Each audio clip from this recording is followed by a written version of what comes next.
वाणी है कुंद कुंद की वाणी।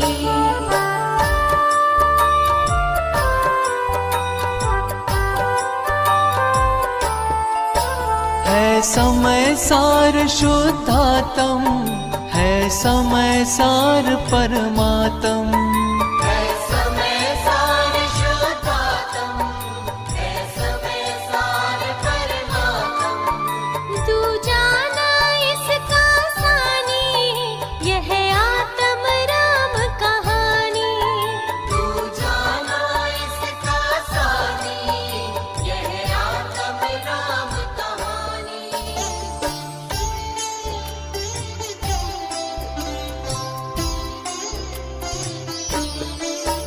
यदि चाहो निज हित करना, भव भव से पार उतरना।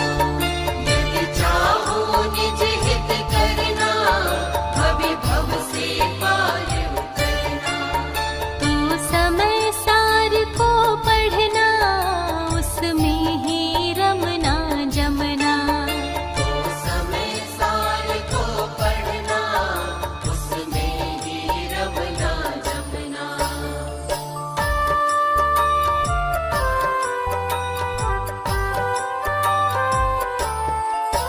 है समय सार निज आत्म, है समय सार परमागम। है समय सार निज आत्म, है समय सार परमागम। यह अपनी ही शैली में नव तत्वों का प्रतिपादन।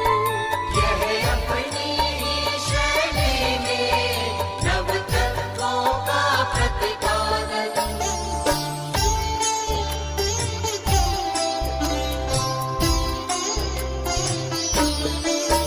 है अद्भुत इसकी शैली, है अद्भुत इसकी महिमा। है अद्भुत इसकी शैली, है अद्भुत इसकी महिमा। है विषय वस्तु भी अद्भुत, उसकी ना कोई सीमा। है विषय वस्तु भी अद्भुत, उसकी ना कोई सीमा।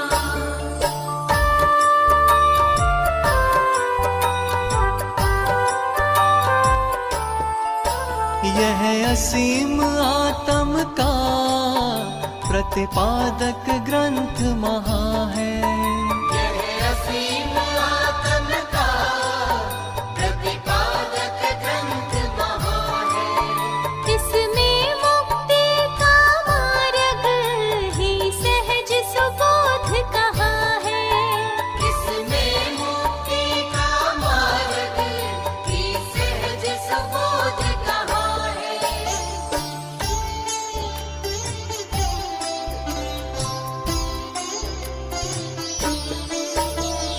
आत्मख्याति टीका में अमृत ने अमृत घोला। आत्मख्याति टीका में अमृत ने अमृत घोला। अधिक कहीं क्या भाई, इसके रग रग को खोला। अधिक कहे क्या भाई, इसके रग रग को खोला।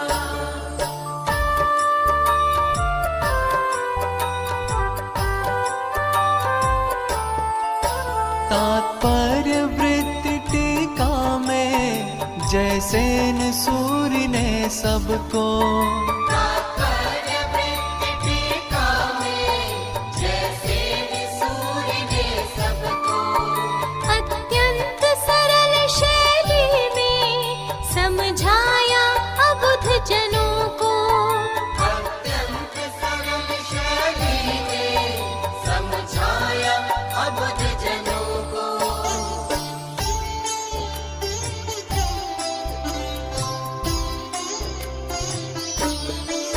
स्वामी जी ने प्रवचन कर इसके अंतर को खोला।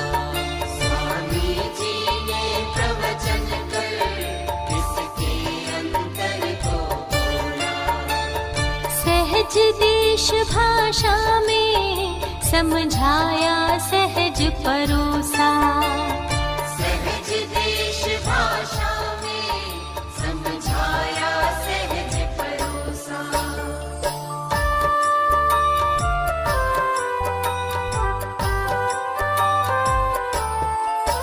सब पढ़ो ध्यान से इसको, सब गुनो ध्यान से इसको। सब पढ़ो ध्यान से इसको, सब गुनो ध्यान से इसको। होगा कल्याण सभी का, इसमें संशय ना समझो। होगा कल्याण सभी का, इसमें संशय ना समझो। ये समय सार की पूजा, सा काम नहीं है दूजा। ये समय सार की पूजा, सा काम नहीं है दूजा। ये समय सार की पूजा, सा काम नहीं है दूजा।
वंदितु सौव सिद्धि धूमचल मणुवम गदिम पत्ते मुच्छामि समय पाहुड मीणमु सुद केवली भणिदम।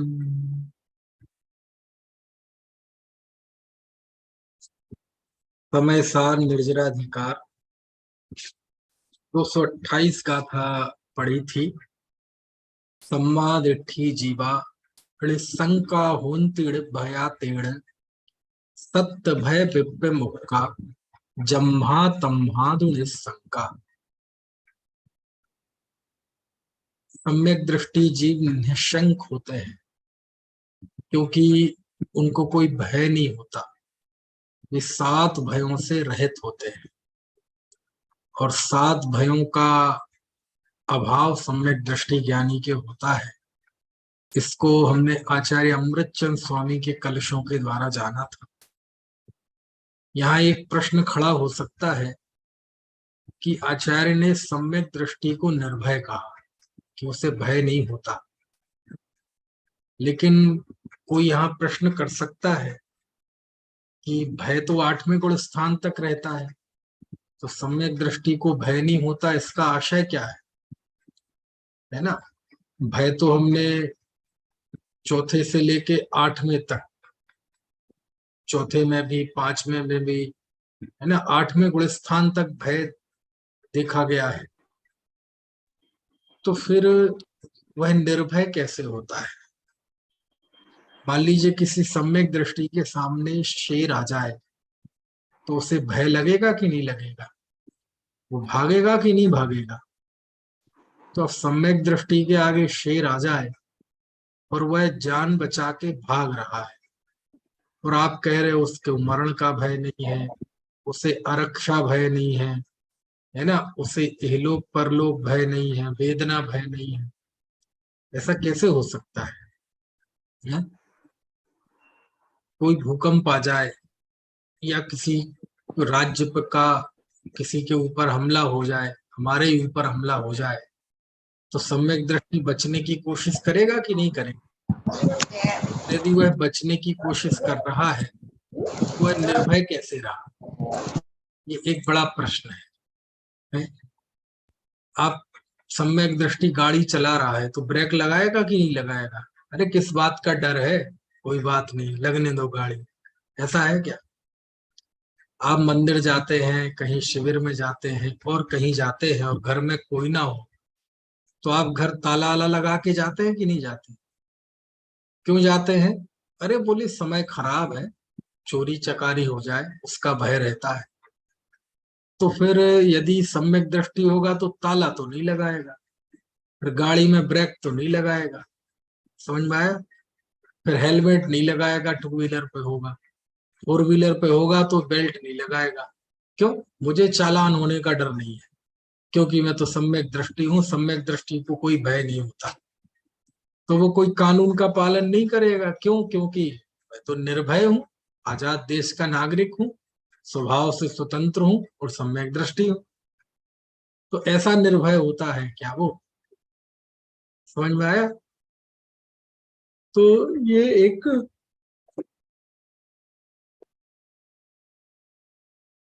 एक बड़ा प्रश्न है। तो इसका सीधा समाधान ये है कि ये आठों अंग सम्यक दर्शन के अंग हैं। किसके अंग हैं? सम्यक दर्शन के अंग हैं। इन आठों अंगों का अभी एक अंग की बात हुई, अभी 7 अंग की बात और होगी। तो ये निसंकित अंग है किसका? ये सम्यक दर्शन का अंग है। ये आठों ही सम्यक दर्शन के अंग हैं। इनका अंगी कौन है? सम्यक दर्शन। और सम्यक दर्शन क्या है? सम्यक दर्शन श्रद्धा की निर्मलता है ना? तो जैसे आम का पेड़ है तो उसके सारे पेड़ के अंग जो है वो आम्र वाले ही होंगे। आम का पेड़ है तो उसके सारे अंग, टहनियां हुआ, पत्ते हुए, फल हुए, फूल हुए, वो सब आम के ही होंगे। ऐसा नहीं है कि आम का वृक्ष है और उसकी टहनी इमली की हो जाए, उसके फल है ना अमरूद के हो जाएं, उसके फूल तोरई के हो जाएं, है ना, उसकी सुगंध नींबू की हो जाए, उसकी जड़ है ना नीम की हो जाए। ऐसा नहीं होगा। आम के अंग भी आम्रमय ही होंगे, आम की टहनी भी आम की ही होगी, किसी दूसरे की नहीं होगी। क्यों? क्योंकि वो सब आम के अंग हैं। जैसे हमारा ये आंख, नाक, कान, पेट, पीठ, ये अंग है, और इसका अंगी कौन है? इस अंगी मैं हूं। अभी व्यवहार से ले लो। ऐसा नहीं है कि मैं अंगी हूं और मेरा अंग आपकी आंख है, मेरा अंग आपके पैर है, ऐसा नहीं है। ये मेरे अंग हैं और इसका मैं अंगी हूं। यानी अंगी के ही अंग होते हैं। ऐसे ही ये 8 अंग यदि हैं तो इन 8 अंगों का अंगी कौन है? इन 8 अंगों का अंगी है सम्यक दर्शन, सम्यक दृष्टि। सम्यक दृष्टि है ना, ये सम्यक दर्शन के अंग है। इन 8 अंगों का अंगी कौन है? सम्यक दर्शन।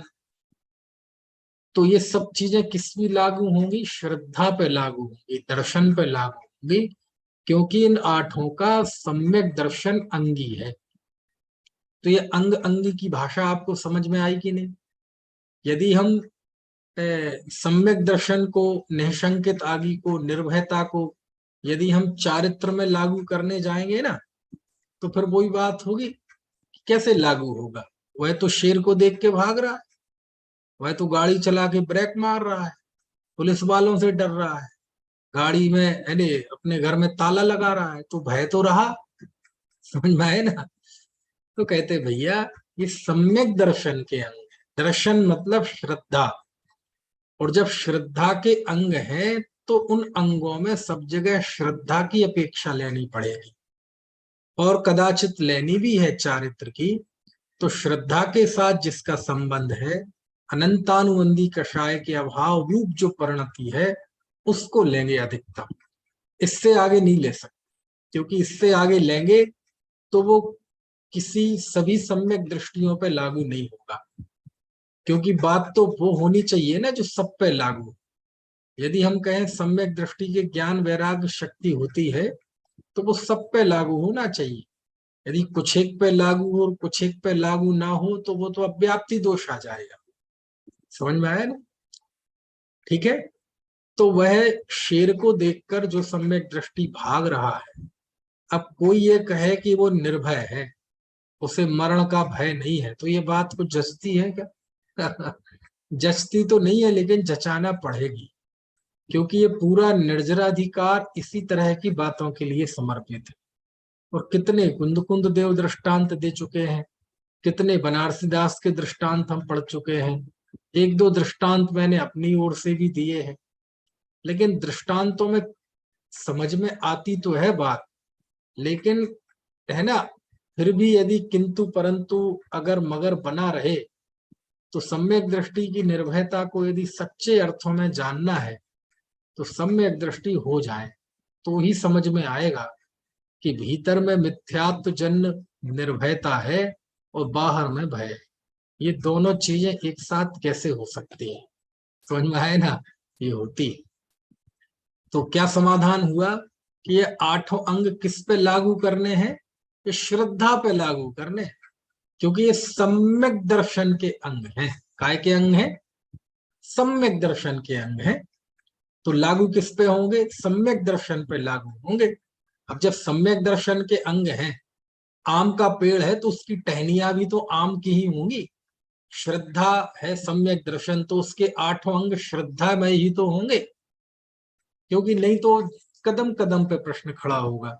अभी निकांक्षित अंग की बात आएगी तो कहेंगे सम्यक दृष्टि को कांक्षा नहीं होती।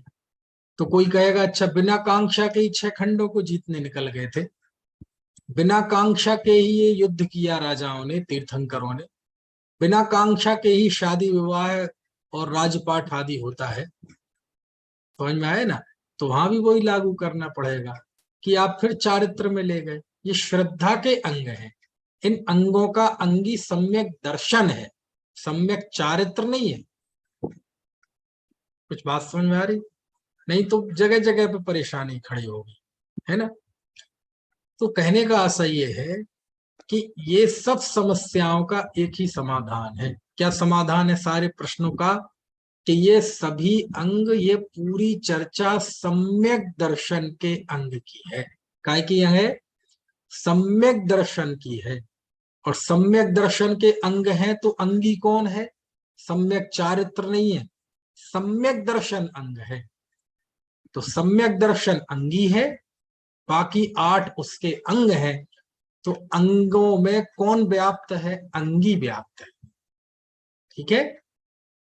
जैसे आम के सभी टहनियों में कौन व्याप्त है? आम व्याप्त है। इमली की सभी टहनियों में, अंगों में, शाखाओं में, प्रशाखाओं में कौन व्याप्त है? इमली व्याप्त है ना? है? ऐसे ही सम्यक दर्शन के 8 अंगों में सम्यक दर्शन व्याप्त है। सम्यक दर्शन अंगी है और बाकी 8 उसके अंग हैं। इसलिए सब कुछ किस पे लागू होगा? सब कुछ लागू होगा तो श्रद्धा पे लागू। ठीक है। अब बात आसान हो जाती, अन्यथा प्रश्न तो बने ही रहेंगे, शंकाएं तो खड़ी रहेंगी। क्यों साहब, ऐसा कैसे हो सकता है ना? सम्यक दृष्टि को भी भयभीत होते देखा है। प्रथमान युग में जाओ तो कैसे कैसे किस्से मिलते हैं सम्यक दृष्टियों के। तो कहते बस वही बात है ना, आप चले गए ना औदैहिक भावों में। प्रथमान युग में जो भी सम्यक दृष्टि का जीवन दिखाया है ना, जो भी है ना, गरीबी अमीरी अथवा चक्रवर्तित्व आदि, गरीबी तो कम ही दिखाई है। वैसे भी सम्यक दृष्टि गरीब होता नहीं है। कब? यदि वह जीव सम्यक्त्व के बाद जो कर्म बांधता है उसके उदय में वो गरीब नहीं होता। लेकिन सम्यक दर्शन के पहले ही यदि उसने नरकायु बांध ली हो तो नरक में जाएगा ही। समझ में आए ना? और फिर वहां तकलीफ भोगे गई। पहले से कोई ऐसे धत्ती निकाचित कर्म बांध लिए हो पाप के कि जिसके उदय में उसे गरीब होना है तो होगा। तो सम्यक दृष्टि यद्यपि गरीब नहीं होता, सम्यक दृष्टि नरक में नहीं जाता, लेकिन वो बात कब की है? सम्यक दर्शन सहित जो कर्म बांधता है उसके उदय की है। लेकिन पहले से बांध रखे हो तो फिर उसमें कुछ नहीं होगा। समझ में आया ना? तो ऐसे ही प्रथमान योग में आमतौर पे गरीब सम्यक दृष्टियों की तो बात रेयर ही है। आमतौर पे शलाका पुरुष की, महापुरुषों की, उनके साथ में उनकी किस्से कहानी में आने वाले जीवों की बातें आती हैं। तो वहां क्या दिखाया जाता है? प्रथमान योग में जीवों के उदय की विचित्रता ही तो बताई है कि जीवों के किस किस तरह के कर्म के उदय की विचित्रता होती है, यही तो बताया, और क्या है? समझ में आया? लेकिन बस सब सम्यक दृष्टियों के उदय की विचित्रता अलग अलग उनके कर्मों के उदय होने के बावजूद भी वो कौन सी बात है जो सब सम्यक दृष्टियों को एक कड़ी में जोड़ देती है, एक वेदी पर खड़ा कर देती है? वो क्या है?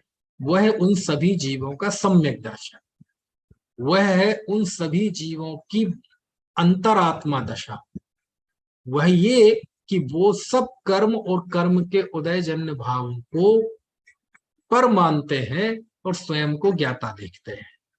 ये जो एक है ये ही तो सबको एक साथ जोड़ने वाली है, बाकी तो सबके कर्म का उदय अलग अलग है। समझ में आए ना?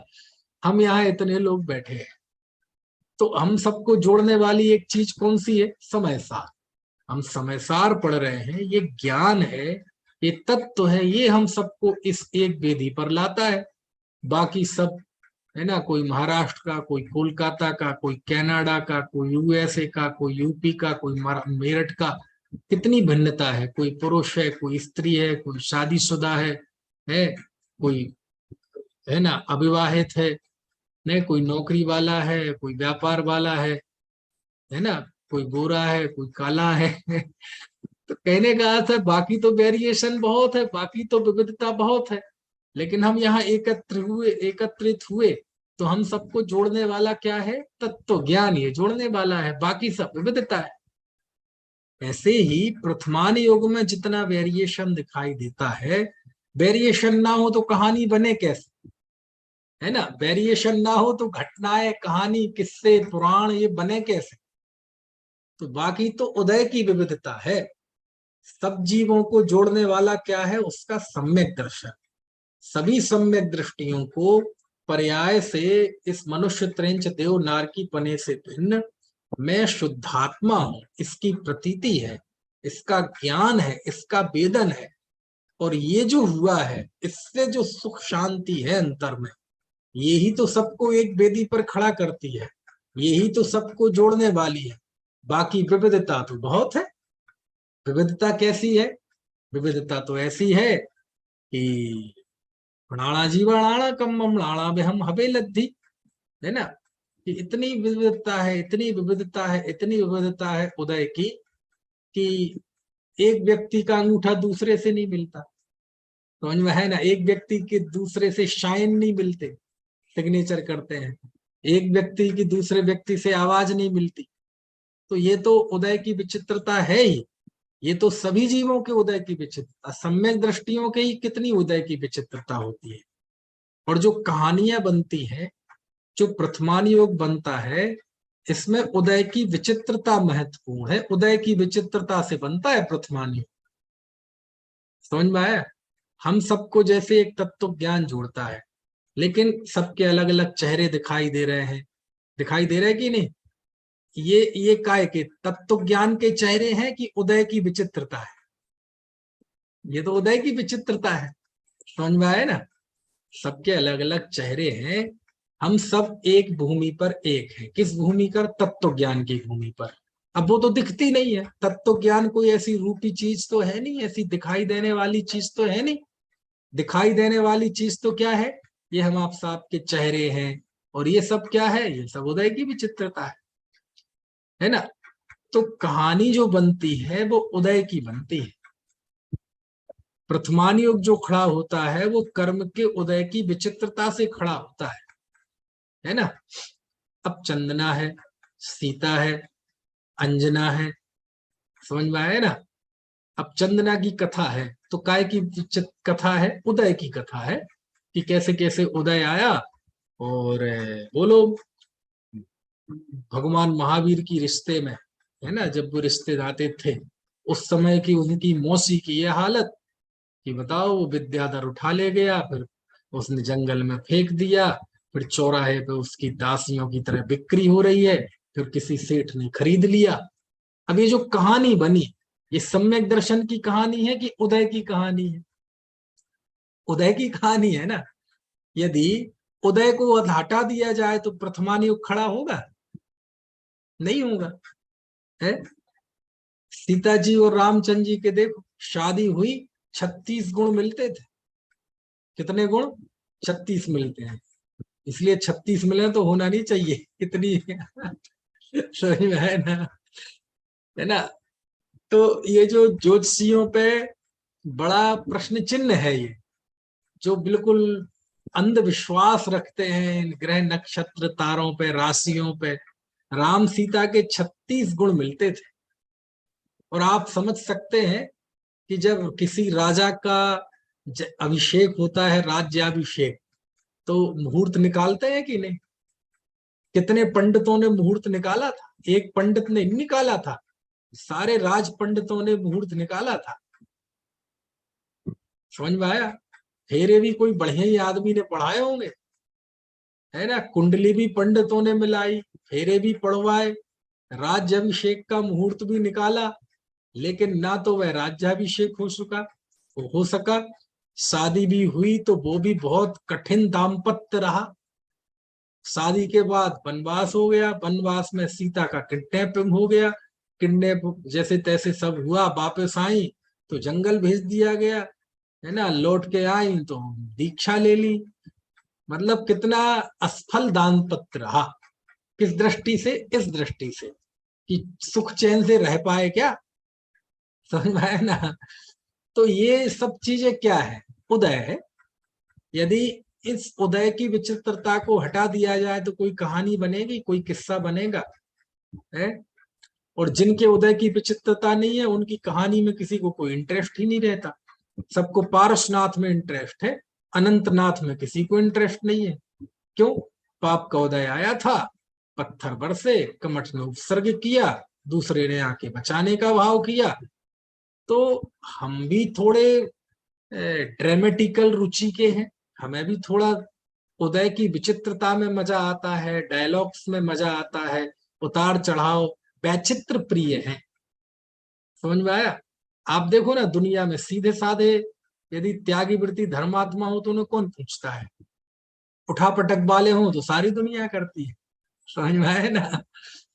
तो ये जो घटना वैचित्र है, उक्ति वैचित्र है, उदय की विचित्रता है, इससे ही प्रथमान योग बनता है। समझ में आया? बाकी धर्म के मामले में तो सब एक ही है।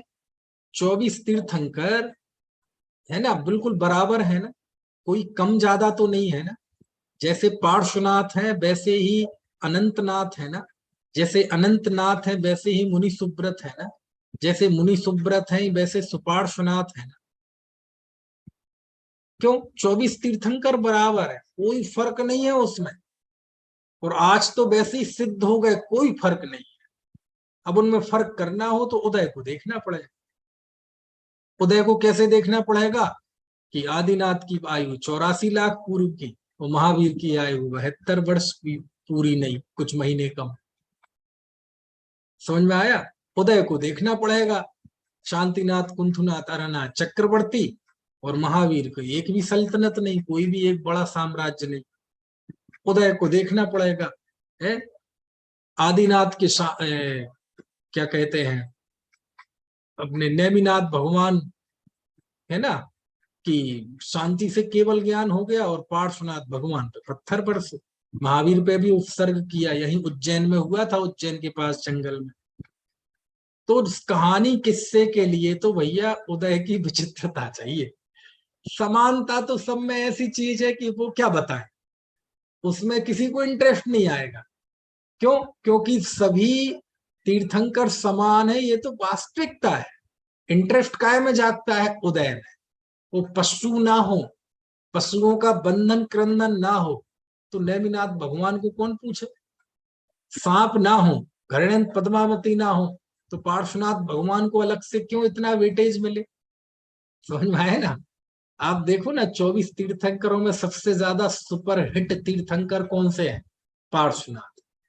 पूरे भारत में चले जाओ, सबसे ज्यादा मूर्तियां मिलेंगी, भगवान मिलेंगे जिनमें, तो पार्श्वनाथ के मिलेंगे। क्यों मिलेंगे? पार्श्वनाथ ने ऐसा क्या अलग से किया? ऐसा कौन सा काम अलग से ऐसा किया जो बाकी तीर्थंकरों ने नहीं किया? बराबर थे सब। नहीं साहब, उन पे उपसर्ग हुआ था ना, तो उपसर्ग होना काय की निशानी है? उपसर्ग होना ये काय की निशानी है? पाप की निशानी है कि पुण्य की निशानी है? काय की निशानी है? यदि मुझे जाके रास्ते में ठोकर लगी और पैर में से खून आया, तो ये काय की निशानी है? ये पाप के उदय की निशानी है ना। कोई मुझे गालियां दे तो ये पाप के उदय की पहचान है ना। ऐसे किसी मुनिराज पर कोई उपसर्ग आए तो ये काय की निशानी है? पाप के उदय की निशानी है ना। ये कोई गौरव की चीज तो नहीं है ना, ये कोई। लेकिन अब इसका दूसरा पक्ष भी है कि दुनिया को, है ना भाई, पॉजिटिव, दुनिया को संदेश अच्छा मिले, इसलिए उनके उपसर्ग को ये बताया जाता है कि देखो उपसर्ग के काल में भी कैसे साम्य रस में रहे। तो दोनों ही पक्ष हैं। अब एक पक्ष तो दुनिया में सबको दिखाई देगा, देखो गज कुमार के ऊपर सिगड़ी और उनके ऊपर गरम गरम कढ़े और सियालनी खा गई। लेकिन कभी दूसरी तरफ से भी तो विचार करो कि ये क्यों आता है ऐसा उपसर्ग? पाप के उदय से ही आता है ना, पुण्य के उदय से तो नहीं आता उपसर्ग, है ना।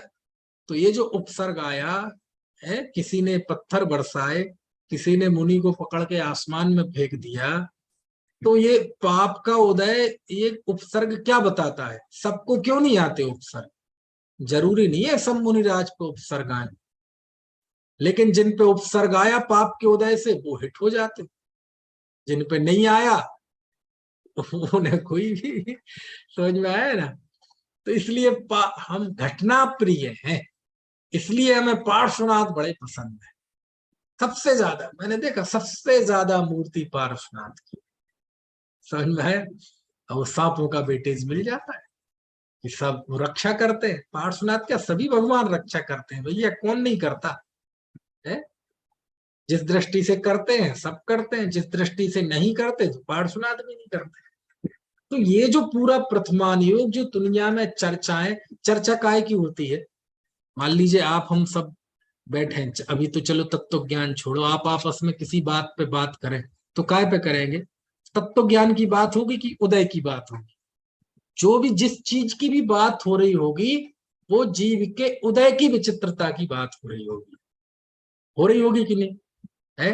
देखो वो आदमी कितना स्वस्थ है, हट्टा कट्टा है, देखो वो कितना बढ़िया गाता है, देखो उसकी कितनी अच्छी आवाज है, देखो वह कितना अच्छा बोलता है, देखो उसके पास कितना बढ़िया, है ना, वैभव है।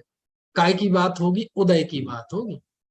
कभी किसी ने कहा देखो इसका भगवान आत्मा कितना अच्छा है, ऐसा कोई बोलता है? ऐसा कभी सोच में भी है? समझ आया है? कितना टैलेंटेड व्यक्ति है। काय की बात हुई? उदय की बात हुई।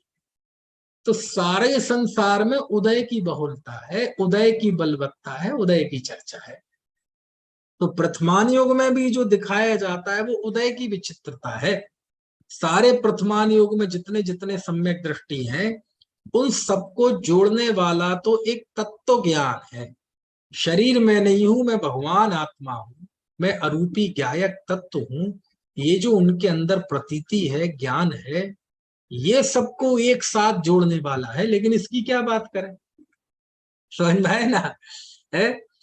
तो इसलिए कहते हैं कि सम्यक प्रथमान योग में जितना वर्णन है सम्यक दृष्टि का, वह उदय की बल, उदय का वर्णन है, वह सम्यक दर्शन का वर्णन नहीं है। ये जो हमारे सब आपस में फर्क दिखाई दे रहा है, ये उदय का फर्क है, हमारे आत्मार्थी पने का फर्क नहीं है। समझ में आ रही बात की नहीं है? तो ऐसे ही जो भी सम्यक दर्शन के अंग हैं, 8 अंग, ये सम्यक दर्शन के अंग हैं। इनका अंगी कौन है? सम्यक दर्शन इनका अंगी है। तो जो अंगी है उसके अनुसार अंगों पर बात लागू होगी। चूंकि ये सम्यक दर्शन यानी श्रद्धा के अंग है, श्रद्धा के अंग होने से निःशंकित आदि, निर्भयपना आदि श्रद्धा पे लागू होगा। समझ में आया ना? और किसी पे लागू नहीं होगा। चारित्र पे लागू करने जाएंगे तो आप प्रथमान योग पढ़ ही नहीं पाएंगे। क्यों? कौन मानेगा कि 96,000 रानियों वाला निहकंक्षित अंग का धारी है? कौन मानेगा कि 6 खंडों को जीतने वाला और 2 भाई लड़ रहे हैं वो निहकंक्षित अंग के धारी है? कोई मानेगा? संभव है ऐसा? समझ में है? अरे ये सम्यक दर्शन के अंग है। ये अंग का अंगी कौन है? सम्यक दर्शन इसका अंगी है। और सम्यक दर्शन श्रद्धा का नाम है। तो श्रद्धा के अंग हैं तो वो श्रद्धा पे ही लागू होंगे, वो चारित्र पे लागू नहीं होंगे। समझ में आया ना? ऐसे ही लागू करेंगे तो ही हम समय सार को यहाँ समझ पाएंगे। और जगह जगह जो 8 अंग की चर्चा आती है सम्यक दर्शन के, वहां समझ पाएंगे। ठीक है? तो किस प्रश्न के जवाब में ये सारी बातें आई कि आपने कहा, मतलब आचार्य ने कहा कि सम्यक दृष्टि को 7 भय नहीं होते। तो प्रश्न खड़ा होता है कि हमने तो भय होते दिखाई देते। सम्यक दृष्टि भी सामने परिस्थिति, मुसीबत आ जाए, मरण का कारण आ जाए तो उसे भी भय लगता है। लगता है कि नहीं? तो फिर निर्भय कहाँ रहा? मरण का भय कहाँ रहा? कहाँ जीत पाया उसे? तो 7 भय तो ज्ञानी धर्मात्माओं के दिखाई देते हैं तो वो निर्भय कैसे रहे? तो उसी बात के जवाब में क्या जाना हमने कि ये सम्यक दर्शन के अंग हैं, श्रद्धा के ये 8 अंग हैं। तो लागू भी किस पर होंगे? श्रद्धा पर लागू होंगे। इनका अंगी कौन है? इनका अंगी सम्यक दर्शन है। सम्यक चारित्र अंग नहीं है, अंगी नहीं है। सम्यक चारित्र के अपने अंग है, सम्यक ज्ञान के अपने अंग है। ये सम्यक दर्शन के अंग है। कुछ बात समझ में आ रही कि नहीं? दृष्टांत क्या है कि आम की सारी टहनियां, सारी शाखाएं, सारी प्रशाखाओं में कौन है? आम है, इमली नहीं है। कुछ बात समझ में आ रही कि नहीं है? ये अंग है, हाथ पैर, इसमें इन सभी अंगों में का अंगी कौन है? ये पूरा शरीर। ऐसा नहीं है कि ये तो अंगी है और अंग है आपकी आंख।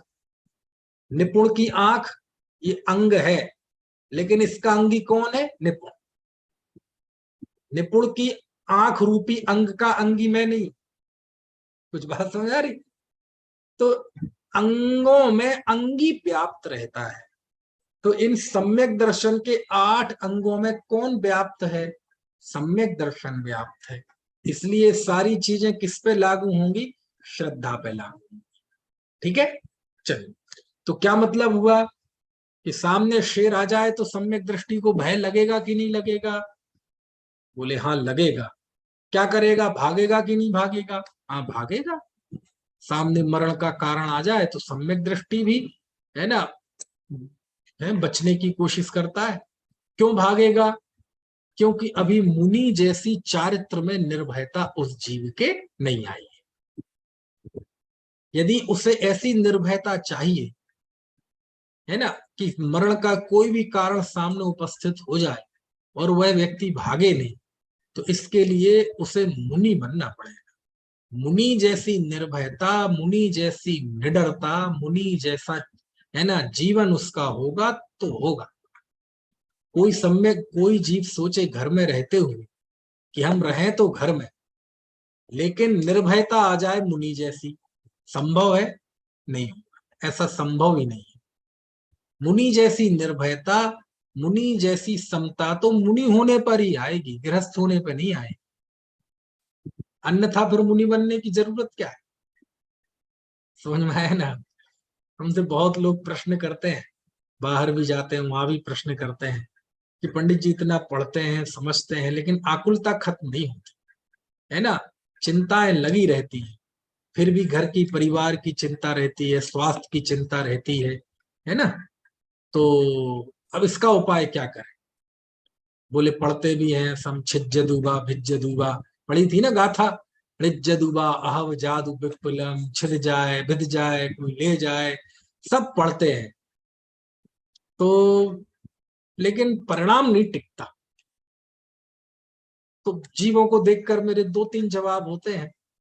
पहला जवाब तो ये होता है कि देखो, हमारे साथ दिक्कत ये है कि हमें जब प्यास लगती है हम तब कुआं खोदते हैं। क्या? प्यास लगी तब कुआं खोदते हैं।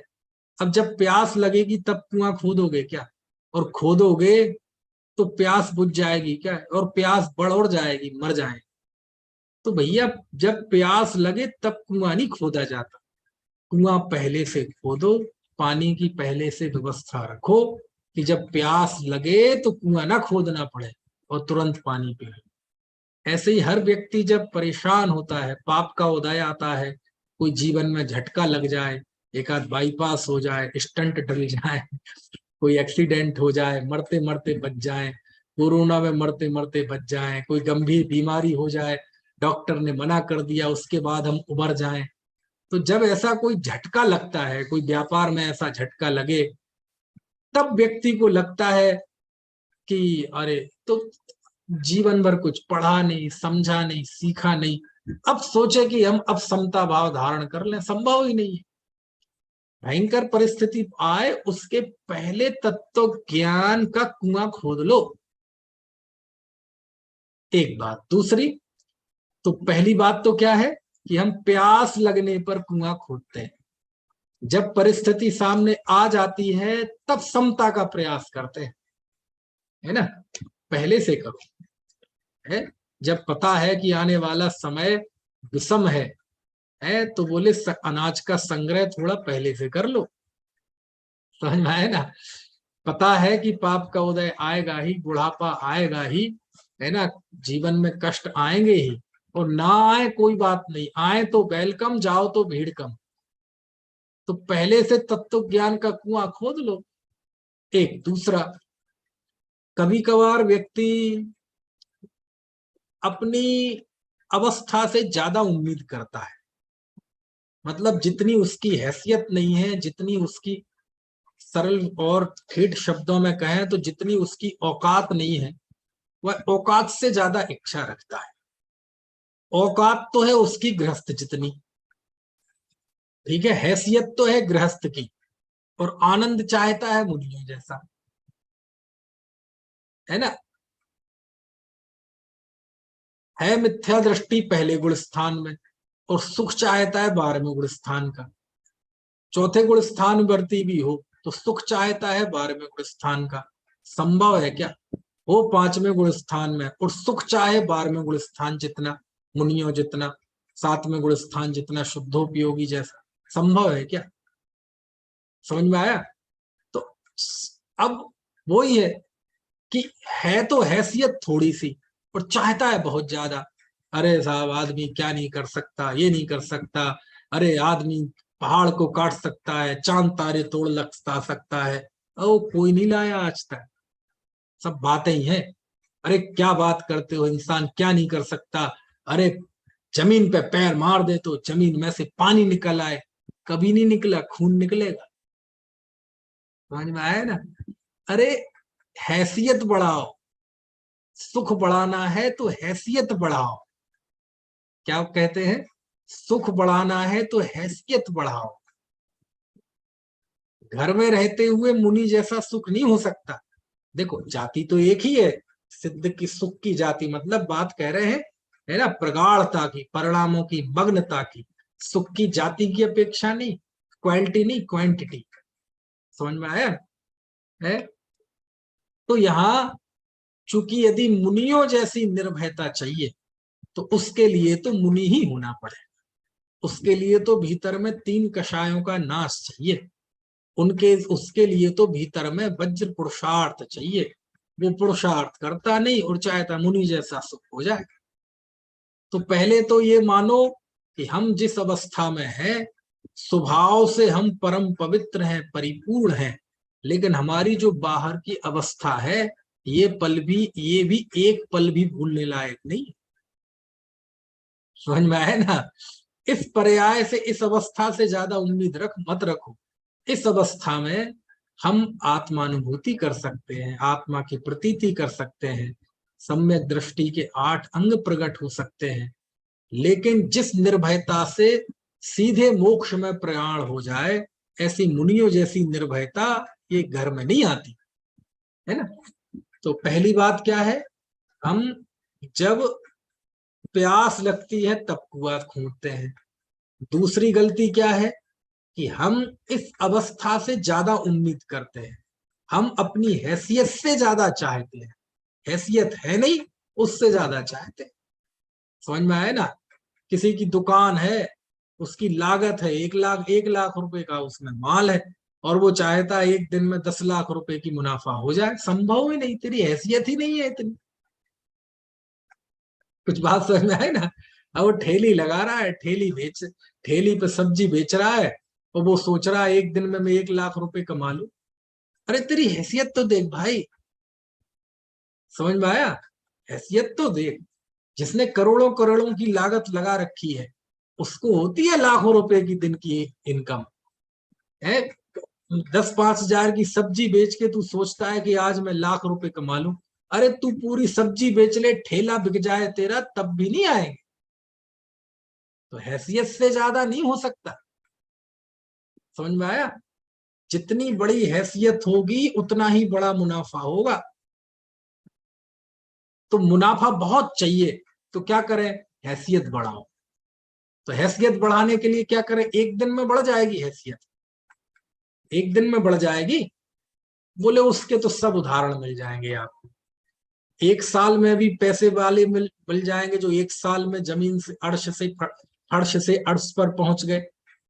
ऐसे उदाहरण भी मिल जाएंगे जिन 10 साल में, ऐसे उदाहरण मिल जाएंगे जिन्हें 20 साल लगे, 50 साल लगे। ऐसे भी उदाहरण मिल जाएंगे जो 6 महीने में ही जमीन से कहां पहुंच गए। सब उदाहरण मिल जाएंगे। समझ में आया ना? तो क्या करें? उन उदाहरणों से एक बात तो पक्की है कि तुम अभी के अभी तो तुरंत तो नहीं पहुंच सकते, है ना? तो क्या करें? बोले इस भूमिका से उठकर पुरुषार्थ करना पड़ेगा। अब वो पुरुषार्थ जो जितना कर लेगा। समझ में आया? तो पहला, हम प्यास लगने पे कुआं खोदते हैं। दूसरा, हम हैसियत से ज्यादा चाहते हैं। तो चाहना बुरा है क्या? नहीं, चाहते तो हम सिद्ध पद हैं। चाहना बुरा नहीं है। चाहो तो बहुत बढ़िया, विजन तो बहुत ऊंचा रखो, लेकिन हैसियत भी बढ़ाओ। क्या बढ़ाए? हैसियत बढ़ाओ। समझ में आए ना? और हैसियत बढ़ाना मतलब आत्मानुभूति पूर्वक उसकी स्थिरता बढ़ाना। स्थिरता बढ़ना यानी बाहर में दुर्ध्यान से भी बचना। बाहर में दुर्ध्यान से बचना मतलब बुरे आलम्बनों से बचना, त्याग होना, संयम होना। ये सब भी उस भूमिका में होता है। उसको होना है ना, उसको करना। अब करने की भाषा से हमें डर लगता है, पता नहीं क्यों। अरे भाषा से मत डरो, करने की अभिप्राय से डरो। हमें डरना है कर्तापन के अभिप्राय से, पर हम भाषा से ही डरने लगे। मैं किसी से कहूं कि भैया कुछ त्याग करो, संयम लो, व्रत करो, बताओ करने का उपदेश, वो तो सहज होता है। भाषा में मिथ्यात्व लगने लगता है व्यक्ति को। करे क्या इस जीव को? यदि ऐसी भाषा बोलने से मिथ्यात्व होगा तो हमारी सारी जिनवाणी में सारे शास्त्र मिथ्या दृष्टियों के हो जाएंगे, लेकिन ऐसा है नहीं, है ना? ठीक है, चलिए अब थोड़ा सा हम पढ़ते हैं आगे। गाथा 229 पे आते हैं। एक और प्रश्न यहाँ खड़ा होता है कि जैसे यहाँ निःशंकित अंग की बात की, तो दूसरी जगह और बातें आती हैं निःशंकित अंग के लिए, है ना? जैसे आपके सर्व प्रचलित है, क्या प्रचलित है? छेड़ाला में क्या लिखा है? छेड़ाला कौन बताएगा? छेड़ाला की पंक्ति मैं आपको अनम्यूट करता हूं। निःशंकित अंग के लिए छेड़ाला में कौन सी पंक्ति लिखी है? आप अनम्यूट कीजिए अपने आप। में शंका न था है जिन वच में शंका न था। अब यहां तो कह रहे हैं 7 भयों से रहित होना ही निःशंकित अंग है, और वहां कह रहे जिनेंद्र के वचनों में शंका नहीं करना, ये निःशंकित अंग है। ऐसा कैसे हो सकता है? समझ में आया? पुरुषार्थ सिद्धि उपाय में तो ये लिखा है कि जो सर्वज्ञ के द्वारा कथित जो अनेकांतात्मक स्वरूप है, उसमें ऐसी शंका नहीं करना कि ये सत्य है कि असत। वो ही 6 डाला का रत्नकर्ण श्राप का 4 में लिखा है, जो तत्व है वह यही है, ऐसा ही है, इसके अलावा अन्य नहीं है। ऐसा संशय रहित तलवार की धार के समान जो अकंप रुचि है, वह निःशंकित अंग है। तो ये अलग अलग चीजें हैं क्या? अरे सब घेर फेर के एक ही बात है। समझ में आया? जो जीव निर्भय है, उस निर्भयता वाले जीव को, जिसे सात भय नहीं है, उससे जिनेंद्र के वचनों के प्रति भी कोई शंका नहीं है। क्यों? क्योंकि ये निर्भयता का मार्ग जिनेंद्र के वचनों नहीं तो जिनेंद्र देव नहीं तो बताया था। उसी मार्ग को समझ कर ही तो हमें ये हुआ है। अरे कुंद देव ने जब 5वीं गाथा में लिखा और उसकी टीका लिखी अमृतचंद स्वामी ने कि मेरा ये निज वैभव कैसे प्रकट हुआ, तो लिखा ना कि सबसे पहले आगम का सेवन किया। तो जब निज वैभव प्रकट हुआ तो उसमें आगम के सेवन की भूमिका थी कि नहीं? और जब निज वैभव प्रकट हुआ तो आगम यानी जिनेंद्र देव के वचन पर अगाध श्रद्धा हुई कि नहीं हुई? तो 2 अलग अलग बात है क्या? अरे अब जब चरणानुयोग में जाएंगे तो थोड़ा देवशास्त्र गुरु की तरफ से बात होगी। यहाँ अध्यात्म का प्रकरण है तो भीतर की निर्भयता की ओर से बात हो रही है ना? तो जिनेंद्र देव के वचन में शंका नहीं करना, सातों भयों से रहित होना। अरे जिनेंद्र के वचनों में शंका नहीं करना ये कारण है, और सातों भय नष्ट हो गए ये कार्य है।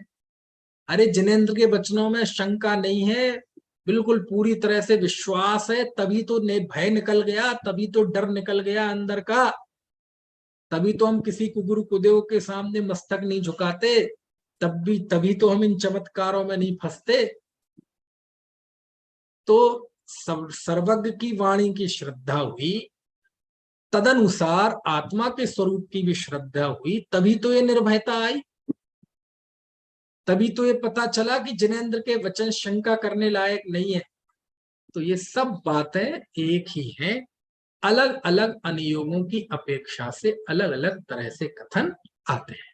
ठीक है? इसलिए 6 ढालाकार की बात, कुंद देव की बात, समंत भद्र स्वामी की बात, अमृतचंद स्वामी की बात में कोई फर्क है ऐसा नहीं है, क्योंकि यहाँ समय सार का प्रसंग है। और मैं तो हमेशा कहता हूं, अरे ये 8 अंग का जितना विवेचन शास्त्रों में मिलेगा, 8 अंग का सबसे प्राचीन विवेचन यही है जो हम पढ़ रहे हैं। समझ में आया ना? है जिन बच में शंका ना धार, ये बाद में, सबसे पहले 8 अंगों का विवेचन ये है। और इसमें क्या लिखा है ये महत्वपूर्ण है। इसमें आचार्य कहते हैं निर्भयता, सत्य भय विप्त मुक्का जम्मा तम्मा। समझ में आए ना कि वह 7 भयों से रहित होता है, इसलिए निशंक होता है। और 7 भयों से रहित क्यों होता है? क्योंकि उसने यह भ्रम निकाल दिया है कि मैं बंधा हुआ हूं, मैं दुखी हूं, मेरा जन्म होता है, मेरा मरण होता है ना, मुझ पे कोई संकट आता है। ऐसा उसने श्रद्धा में से ही, ये सत्ता से ही नाश हो गया, इसलिए वो निर्भय है। समझ में आया? है संकट ही नहीं रहा जीवन में। बोलते ना मेटो मेटो जी संकट हमारा है, मेटो मेटो जी संकट हमारा। चलो मेट लेंगे, पहले तू बता दो तो संकट कौन सा है, पहले संकट तो बता क्या है। किसी जीव को पता है कितने आसानी से भूल जाते हैं। और ये जो क्या कहते हैं तुमसे लागी लगन, ये तो वैसे भी इतना सुपर हिट, मेरे समझ से जैनियों के जितने भी भजन हैं सबसे ज्यादा super hit, super duper hit, number 1 top 10 में सबसे ऊपर, कभी अपनी जगह से हिला ही नहीं, यही भजन है। कौन सा है? तुमसे लागी लगन, ले लो अपनी शरण, पारस प्यारा, मेटो मेटो जी संकट हमारा। है ना? बाजे वालों को भी आता है, बाजे वाले समझ गए। अब कोई भी जैनियों का जुलूस निकलेगा तो जुलूस में ये गाना आपको बताना नहीं पड़ेगा। 2-4 गाने तो बैंड वालों को भी आते हैं, बाजे वालों को भी, वो भी गाते हैं, वो पू पू पू करके निकालते हैं। एक तो ये तुमसे लागी लगन, 2-4 भजन और है रविंद्र जैन के गाए हुए, है ना। हम यही कामना करते हैं बाहुबली भगवान का, और वो कई कई, लेकिन तुमसे लागी लगन तो बिल्कुल सबसे ऊपर है ना। तुमसे लागी लगन ले लो अपनी शरण, पारस प्यारा मेटो मेटो जी संकट हमारा है। चलो मेट लेंगे संकट, लेकिन बता तो दो तुम्हें संकट क्या है। संकट पता होना चाहिए व्यक्ति को। समझ में आया। वैद्य के पास जाओ तो सबसे पहले वो बीमारी बताता है, यदि असली वैद्य होगा तो। संकट क्या है अरे संकट जन्म मरण का है ना। और अध्यात्म की दृष्टि से देखा जाए तो संकट क्या है, तन उपजत अपनी उपज जान, तन नसत आपको नासमान, ये संकट है। मैं सुखी दुखी में रंग राव, मेरे धन ग्रह गोधन प्रभाव, मेरे स्तुति में सबल दीन बेरूप, सुभग मूरख प्रवीण, ये संकट है। समझ में आया ना।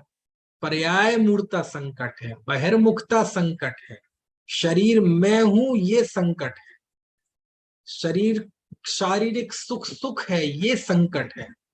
समझ में आया ना। ये संकट है, तो इस संकट का इलाज तो है पारसनाथ के पास, लेकिन व्यक्ति को पता ही नहीं कि ये संकट क्या है ये संकट है। पर्याय मूर्ता अज्ञान मिथ्यात्व, इससे बड़ा संकट कोई दुनिया में नहीं है। सबसे बड़ा संकट मिथ्यात्व, अविरति, कषाय और योग, ये 4 संकट हैं।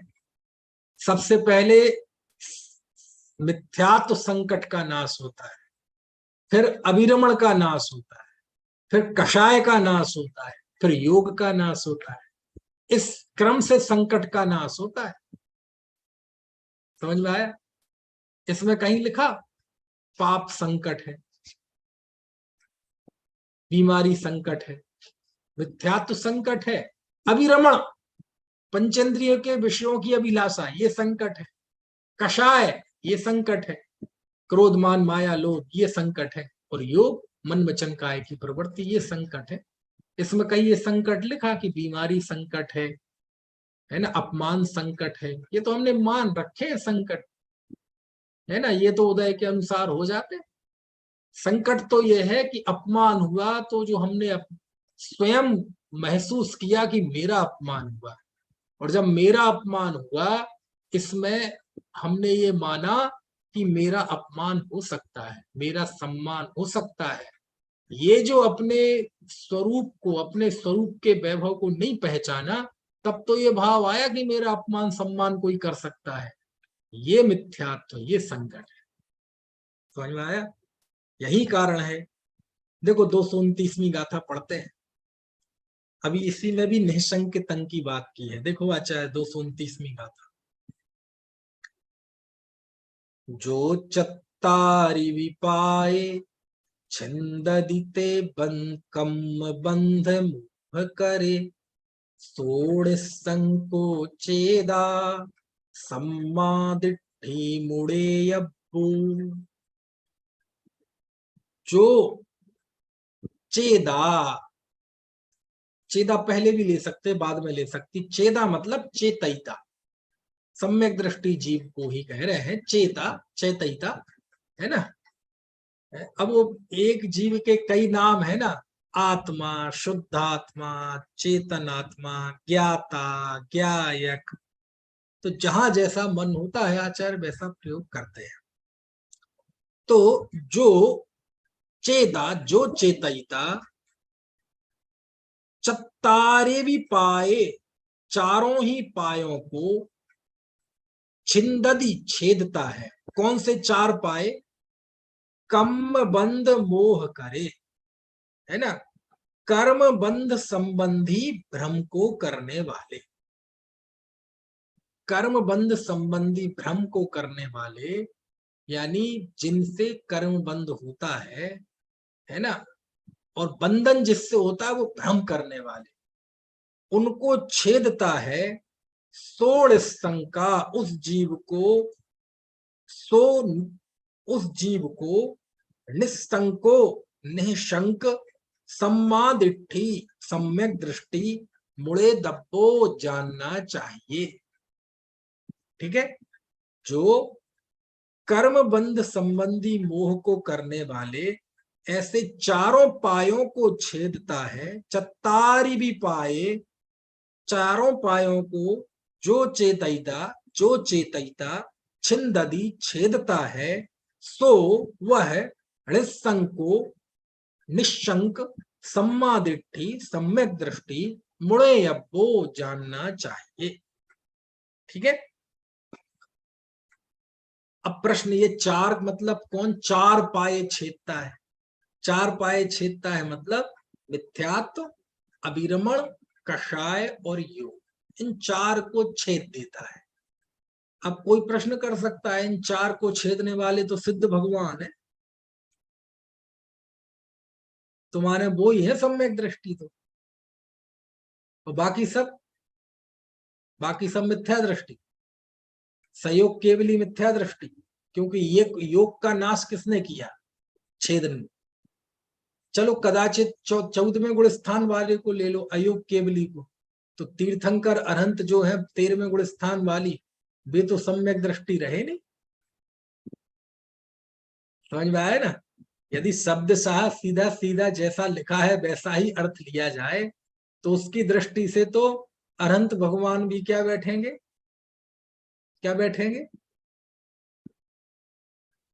नहीं समझे आप? मिथ्या दृष्टि ठहरेंगे। नहीं, यहाँ वीतराग सम्यक दृष्टि की बात है, तो वो सराग सम्यक दृष्टि ठहरे। तो क्या करे? अरे जिसने कर्म बंध का भ्रम पैदा करने वालों चार उपायों को छेद दिया, मतलब मिथ्यात्व, अविरति, कषाय और योग, ये चारों ही परिस्थितियां मेरे भगवान आत्मा में नहीं है, ऐसा अपने स्वभाव को जानकर उनने इन चारों का छेद कर दिया। यानी मुझ में मिथ्यात्व तो है ही नहीं, मुझ में अभिरमण है ही नहीं, मुझ में कषाय है ही नहीं, मैं तो अयोगी हूं, मुझ में योग है ही नहीं। ऐसे संसार का बंधन करने वाले इन चारों को भ्रम जाना। क्या भ्रम जाना?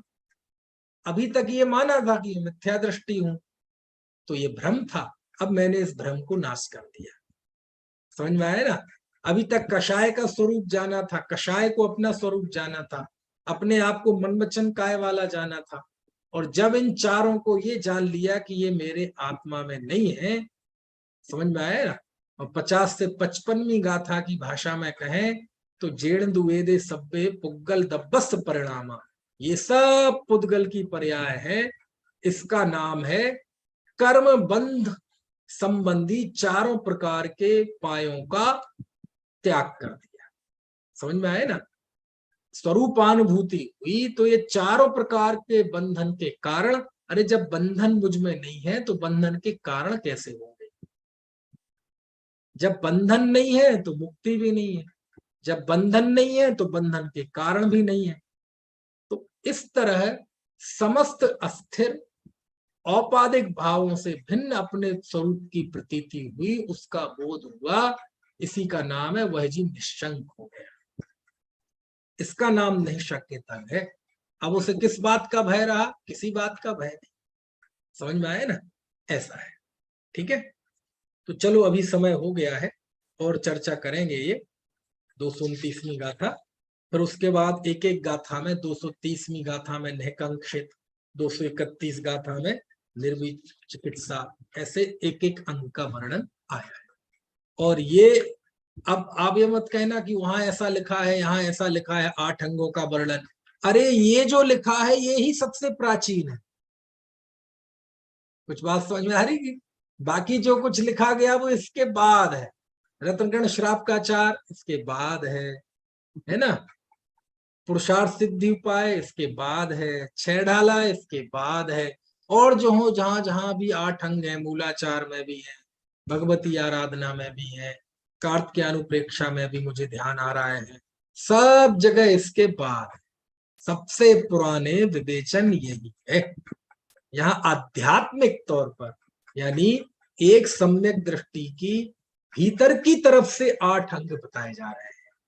बाहर की तरफ से बताएंगे तो कैसे कि उसे जिनेंद्र के वचनों में शंका नहीं है, और भीतर से बताएंगे तो कैसे कि वह अपने आप को क्या एक भगवान आत्मा देखता है, ऐसे निर्भय होता है, भय नहीं होता। समझ में आए ना?